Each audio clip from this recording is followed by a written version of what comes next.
So early in May of 2019, there was an article released naming Magic as the most complicated game in the world. Do you think that there's like a natural cap to the popularity that Magic can have with that inherent complexity? So I think that from a computer program perspective, Magic is definitely an incredibly complex game. There's a whole lot of lines that happen. I feel like from actually playing that there's, it's pretty complex certainly, but there's other games that I've played that have been more complex. I'd say it's a toss-up, at least in my eyes. I don't know if I agree with the article completely. I do remember reading it. I'd say that either StarCraft Brood War or StarCraft 2 are up there with it. The knowledge cap, I'd say, on Magic is much higher. Maybe the skill level's a little bit lower than StarCraft or about equal. I'm not quite certain. But yes, I definitely say the complexity of the game lowers the popularity, at least in terms of like competitive player base. The casual player base is a lot larger than, say, StarCraft, for example. The cap, I don't think, is limited to people's skill level. I think it's part of that. Part of it is time, right? You need experience, you need time with it. It is a game that rewards being faithful to it. The more you put into it, the more it gives out. I don't think there's another game that gives you that feeling, right? That the time you put in is everything that you're capable of getting out of it. I think it is, while it has moments where it feels like it's the hardest game in the world, when it flows, when you feel as if your play style is liquid, it is the most beautiful thing. Yeah, I agree. I haven't found anything more rewarding, to be honest with you. Yes. Magic also, depending on formats, there's a greater degree of variables kind of thrown into it. So like if you're drafting, the variables are exponential, or if you're playing like a constructed format, the variables go down a little bit. You know exactly what you're doing, what you're playing, and sort of how to counteract other decks. I mean, the better you get, the better you are at it. Where Magic gets complex is more in just the variations of the amount of cards over 25 years. So if you're playing things like Vintage or Legacy where you can play those kind of cards, you're going to run into that a lot more than the standard format. If you narrow it down to formats like standard or limited, where there's a lot less possibilities, and it becomes much more approachable and palatable for people, and that's why it's so popular. Do you think that there's a natural cap on Magic's popularity given that complexity? No. No, it's just good to go. You think that it's going to expand and grow no matter what the complexity of the card game is? I feel like there's infinite niches. I mean, they took commons and turned it into a format. Right.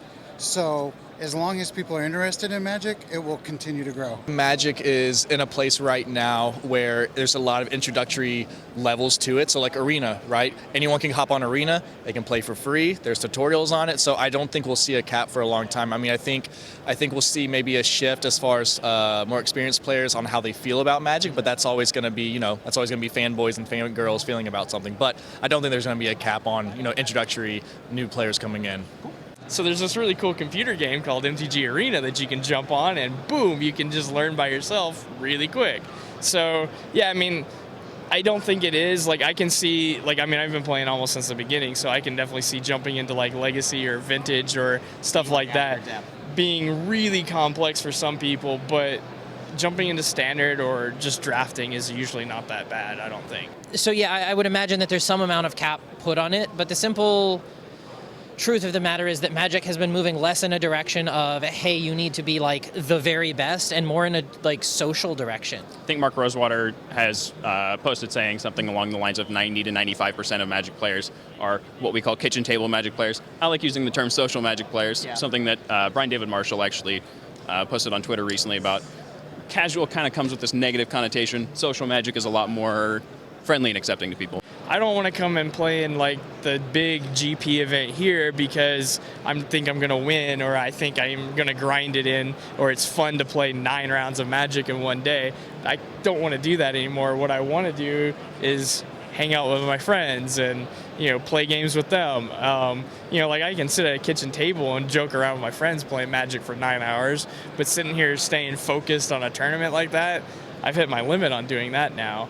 But just generally, I've been feeling like Magic has become more social at its top levels. I always felt like when I was playing more, that it was social at an LGS side, and then when you get to a big tournament, everybody was trying to really win.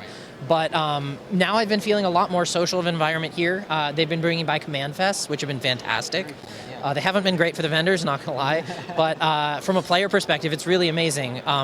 We vended DC and Seattle, and in both places, I think there was like 1 or 2 people I saw over the weekend who weren't just having a fantastic time. That's so great to hear. Whereas at a GP, somebody loses, they go, "Oh no, I lost, paid all this bad money beat to story." show up. And there was an article released that Magic is actually the most complicated game in the world. Whether you agree with that or not, I know we play like Commander and stuff like that, so it's a pretty casual format. But do you think there's like an inherent cap on Magic's popularity with that natural complexity? Oh yeah, no, that's what I run into all the time. Is there's always so much to learn about the game, and I mean, I might have a little bit of ADHD, and it might be hard for me to focus just in general, but yeah, there's definitely times when playing the game where it's like I can't, it becomes frustrating because there's the amount of things you just don't know about something. And thankfully the play groups and stuff that I've been a part of, they're very kind to me. They're like, "Oh, well, this is infect. Let me teach you about infect damage." I was like, die every time. Yeah, it's just like, well, this sucks. I hate this. Learned. Yeah. No, I definitely go through kind of a love-hate relationship Sure. with playing the game, as I assume most people do. Yeah, I would assume so as well. The last Commander game I played was against a dude that had probably a $3,000 deck. That's no fun. I don't like doing that. We keep it budgeted Nerd Jam for sure. No, that's definitely the best way to go about it. Something fun for people, Exactly. Commander has been a big change. Brawl has even been a little bit of a change as well. And people really like Commander because it's so personalized, where you can choose like the characters that you can either relate with or that you like or their abilities, and then you can just put whatever you want in it. It can be competitive, it can be fun, it can be kind of gimmicky, it can just be anything you want, and I think that's what really draws people to it. When I play, I just want to wow people. I don't even care about winning. Winning isn't as exciting as like I won in the most ridiculous way. If you're not really worried about playing exactly perfectly and you're just like trying to make decent plays and have a good time with your friends, it opens it up to a lot of people who might not necessarily want to devote the time or energy that it takes to be really good at this game. Magic's not going anywhere, in my opinion. People love the game for a reason, and I don't think anything's going to make that change.